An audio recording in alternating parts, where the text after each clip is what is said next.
NEET के लिए इस प्रश्न में आप यहाँ देख पा रहे हैं कि ये रफ इंक्लाइन प्लेन है। ऐसे में इसके ऊपर जो है एक बॉडी रखा हुआ है जिसका मास कैपिटल एम है, रेडियस आर है और मोमेंट ऑफ इनर्शिया आई है। ये बॉडी जो है इस पे रोल करते हुए नीचे आ रहा है, तो ऐसे में फ्रिक्शनल फोर्स जो है ऊपर की तरफ लगेगा। अब अगर इसको नीचे से ऊपर रोल कराया जाएगा तब भी फ्रिक्शन यानी फ्रिक्शनल फोर्स जो होगा ऊपर की तरफ लगेगा। तो हमें यहाँ पर फ्रिक्शनल फोर्स और इसका नीचे आने के केस में, नीचे आने का रोलिंग के केस में एक्सेलरेशन और प्योर रोलिंग होने के लिए मिनिमम फ्रिक्शन कोफिशिएंट की वैल्यू क्या है, ये तीनों निकालने की कोशिश मैं यहाँ करूँगा, क्योंकि तीनों ये जनरली नीट के एग्ज़ाम में पूछे जाते हैं। तो आइए यहाँ पर देखते हैं, एफबीडी इसका बनाएंगे। तो यहाँ पर जो है नीचे फोर्स लग रहा है mg साइन थीटा और फ्रिक्शनल फोर्स ऊपर की तरफ लग रहा है। अब इसमें इसके टोटल मास से भाग देंगे तो नीचे आने का इसका एक्सेलरेशन इस प्रकार मिलेगा। तो ये हो गया हमारा इक्वेशन 1। अब चूंकि ये रफ इंक्लाइन प्लेन है और इस पर ये रोल कर रहा है, तो रोल करते हुए नीचे आ रहा है, तो प्योर रोलिंग के केस में लीनियर एक्सेलरेशन जो होगा अल्फा इंटू आर होगा। क्योंकि ये नीचे आ रहा है इसलिए इसका एंगुलर एक्सेलरेशन इस प्रकार होगा एंटी क्लॉकवाइज। तो ये दूसरा इक्वेशन आपको मिला, ये हो गया दूसरा इक्वेशन। अब हम लोग इसके एंगुलर एक्सेलरेशन के विषय में बात करेंगे। तो एंगुलर एक्सेलरेशन प्राप्त करने के लिए आप यहाँ देख पा रहे हैं कि सेंटर के अलॉन्ग mg साइन थीटा लग रहा है, तो सेंटर के about mg sine theta torque provide नहीं करेगा। लेकिन फ्रिक्शन जो है सेंटर से कैपिटल आर डिस्टेंस पर है, इस प्रकार फ्रिक्शनल फोर्स जो है एंटी क्लॉकवाइज टॉर्क प्रोवाइड करेगा। इस प्रकार इस फ्रिक्शन की वजह से जो टॉर्क है उसके वजह से ये एंटी क्लॉकवाइज डायरेक्शन में एंगुलर एक्सेलरेशन अल्फा से रोटेट करते हुए नीचे आएगा। तो इस प्रकार अल्फा इसका हो जाएगा फ्रिक्शनल फोर्स इनटू सेंटर से इसका दूरी यानी कैपिटल आर के बराबर अपॉन मोमेंट ऑफ इनर्शिया इस ब्लॉक का। तो ये हमें तीसरा इक्वेशन मिला। तो ये है 3 इक्वेशन जिसके द्वारा हम फ्रिक्शनल फोर्स और एंगुलर एक्सेलरेशन और लीनियर एक्सेलरेशन और मिनिमम फ्रिक्शन कोफिशिएंट तीनों का कैलकुलेशन कर सकते हैं। तो हम सेकंड इक्वेशन और फर्स्ट इक्वेशन से सबसे पहले हम फ्रिक्शनल फोर्स निकालने की कोशिश करेंगे जो कि इंक्लाइन प्लेन पर ऊपर की तरफ लग रहा है। तो यहाँ पर लिखेंगे फ्रॉम इक्वेशन 1 एंड 2, 1 और 2 के कारण हम फ्रिक्शनल फोर्स निकालने की कोशिश करेंगे। तो यहाँ पर आप देख पा रहे हैं कि acceleration, linear acceleration A equal to mg sine theta minus frictional force upon total mass body का। अब एक जगह पर हम अल्फा आर रखेंगे तो ये हो जाएगा alpha R equal to mg sine theta minus frictional force upon capital M। अब अल्फा की जगह पर हम लिखेंगे एफ आर अपॉन आई, तो यहाँ पर हो जाएगा frictional force R upon I into R पहले से है, और ये हो जाएगा mg sine theta minus frictional force upon capital M।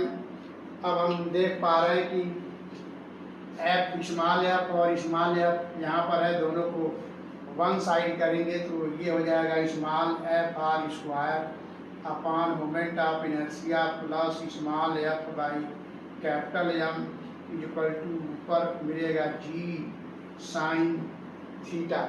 अब यहाँ से स्मॉल एफ हम कॉमन लेंगे तो ये हो जाएगा स्मॉल एफ कॉमन लेने के बाद और m को भी सॉल्व करने के बाद ये हो जाएगा M are square upon I और प्लस 1 होगा। और इस m को इधर मल्टीप्लाई भी करना होगा। तो इस प्रकार ये हो जाएगा एम जी साइन थीटा। अब यहाँ से हम फ्रिक्शनल फोर्स की वैल्यू निकालेंगे तो यह फिर इक्वल टू हो जाएगा M G sine theta upon 1 plus M R square upon moment of inertia. तो इस प्रकार हम देख पा रहे हैं कि इंक्लाइन प्लेन के अलांग जो फ्रिक्शनल फोर्स ऊपर की तरफ लग रहा है उसकी वैल्यू हो गया M ji sine theta upon 1 plus M R square upon I, जहाँ आई मोमेंट ऑफ इनर्शिया है। तो हम समझते हैं इसको काफ़ी अच्छे से आप समझ पाए होंगे। तो अब हम लोग लीनियर एक्सेलरेशन की वैल्यू निकालने की कोशिश करेंगे। तो लीनियर एक्सेलरेशन निकालने के लिए यहाँ से हम फ्रिक्शनल फोर्स की वैल्यू यहाँ रखेंगे तो लीनियर एक्सेलरेशन निकल पाएगा। तो आइए देखते हैं कैसे लीनियर एक्सेलरेशन निकाला जाएगा। तो फ्रॉम इक्वेशन 1 हम क्या करेंगे, इसको भी मिटाते हैं, हमको जगह चाहिए। तो ये हो गया फ्रिक्शनल फोर्स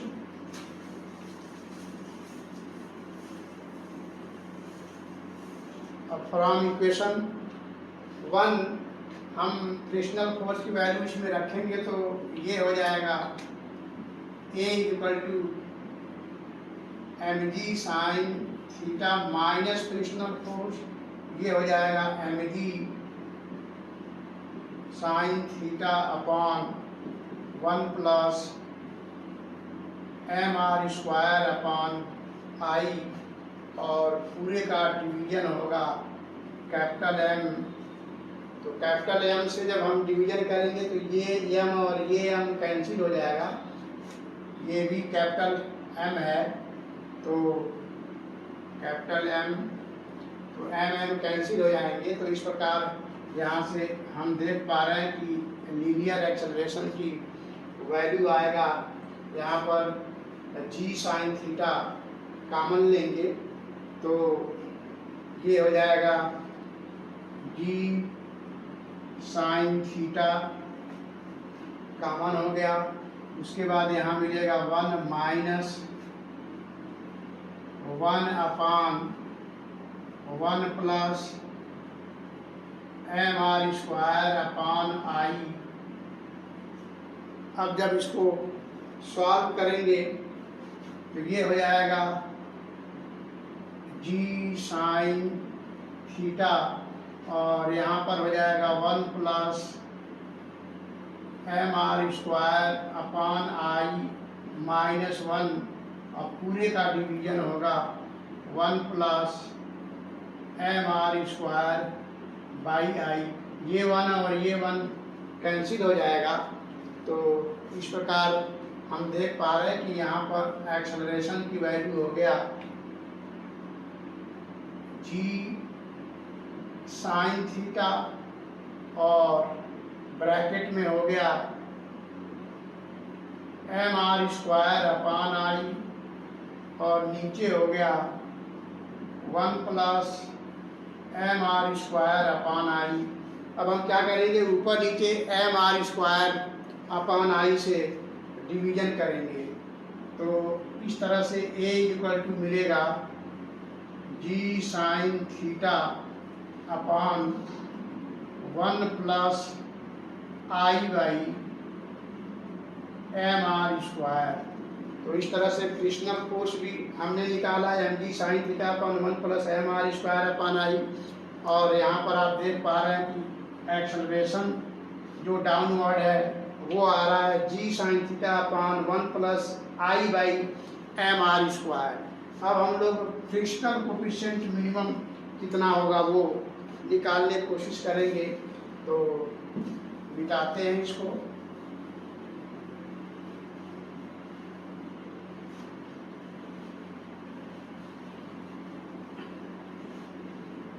तो अभी हम लोगों ने फ्रिक्शनल फोर्स निकाल लिया है। नीचे की तरफ लीनियर एक्सेलरेशन बॉडी का जो कि रोल कर रहा है उसका रोलिंग केस में, और ऊपर की तरफ फ्रिक्शनल फोर्स निकाल लिया है। अब जैसा कि हम लोग जानते हैं मिनिमम कोएफिशिएंट ऑफ फ्रिक्शन निकालना है, तो हमें पता है कि फ्रिक्शनल फोर्स की वैल्यू जब इसका कंपोनेंट लेंगे तो इधर आएगा mg, ये हो जाएगा आपका नीचे की तरफ mg, और ये हो जाएगा थीटा, तो इधर आ जाएगा mg cos थीटा। और इस प्रकार हमें पता है कि फ्रिक्शनल फोर्स की वैल्यू लेस देन और equal to mu mg cos theta होता है। तो क्योंकि ऊपर की तरफ नॉर्मल होगा, और नॉर्मल जो होगा mg cos थीटा को बैलेंस करेगा, और हमको पता है कि फ्रिक्शनल फोर्स म्यू n से रिप्रेजेंट किया जाता है। तो यहाँ पर फ्रिक्शन की वैल्यू हम लोग ये लिखेंगे mg, फ्रिक्शन की जगह पर mg sine theta upon 1 plus mr square upon I less than और equal to mu mg cos theta. तो यहाँ से जब हम इसको सॉल्व करेंगे m से m कैंसिल हो जाएगा, g से g कैंसिल हो जाएगा। इस प्रकार यहाँ पर मिलेगा म्यू ग्रेटर देन और इक्वल टू cos थीटा लाकर इधर भाग देंगे तो ये हो जाएगा tan theta upon 1 plus mr square upon I. तो इस प्रकार हम देख पा रहे हैं कि फ्रिक्शनल कोएफिशिएंट का वैल्यू ग्रेटर देन और equal to tan theta upon 1 plus mr square upon I आ रहा है। इस प्रकार मिनिमम वैल्यू म्यू का हम निकालेंगे तो यहाँ पर लिखते हैं, तो मिनिमम वैल्यू जो म्यू का होगा मिनिमम वो हो जाएगा tan theta upon 1 plus mr square upon I. तो इस तरह से ये रिजल्ट भी हम लोग प्राप्त किए। तो प्योर रोलिंग के केस में अगर इस इंक्लाइन प्लेन पे किसी भी बॉडी को प्योर रोलिंग करना है तो सरफेस का फ्रिक्शनल कोएफिशिएंट का मिनिमम वैल्यू इतना होना चाहिए। अगर इससे कम फ्रिक्शन होगा तो बॉडी नीचे स्लिप करते हुए आएगा। तो इस तरह से उस समय एक्सेलरेशन का value g sine theta upon 1 plus I upon mr square नहीं होगा। उस समय एक्सेलरेशन की value g sine theta minus mu g cos theta होगा। ये पिछले वीडियो में हमने इसको डिस्कस किया हुआ है। तो इस प्रकार हम लोग यहाँ पर देख पा रहे हैं कि प्योर रोलिंग के केस में फ्रिक्शन ऊपर की तरफ लगेगा, उसका वैल्यू हम लोगों ने निकाला। एक्सेलरेशन प्योर रोलिंग के केस में g sine theta upon 1 plus I upon mr square निकाला, और मिनिमम फ्रिक्शनल कोएफिशिएंट हम लोगों ने यहाँ पे निकाला tan theta upon 1 plus mr square upon I, और फ्रिक्शनल फोर्स भी निकाला। फ्रिक्शन फोर्स F की वैल्यू था mg sine theta upon 1 plus mr square upon I. तो इस प्रकार तीनों पैरामीटर और तीनों वैल्यू हम लोगों ने यहाँ पे निकाला। तो इनमें से कोई एक वैल्यू जनरली नीट के एग्जाम में पूछा जाता है या दूसरे क्वेश्चंस को सॉल्व करने में भी ये इस्तेमाल होता है। फिर से ध्यान दीजिए कि इंक्लाइन प्लेन पे अगर कोई बॉडी रफ सरफेस है और इंक्लाइन प्लेन पे अगर कोई बॉडी रोल कर रहा है नीचे से ऊपर की तरफ या ऊपर से नीचे की तरफ, तो फ्रिक्शनल फोर्स हमेशा ऊपर की तरफ लगेगा। तो हम समझते हैं इस पॉइंट का टॉपिक का explanation rolling on rough surface आपने काफ़ी अच्छे से समझा होगा। तो फिर मिलते हैं नेक्स्ट वीडियो में किसी और क्वेश्चन के साथ, किसी और थ्योरी के साथ। तब तक के लिए थैंक यू।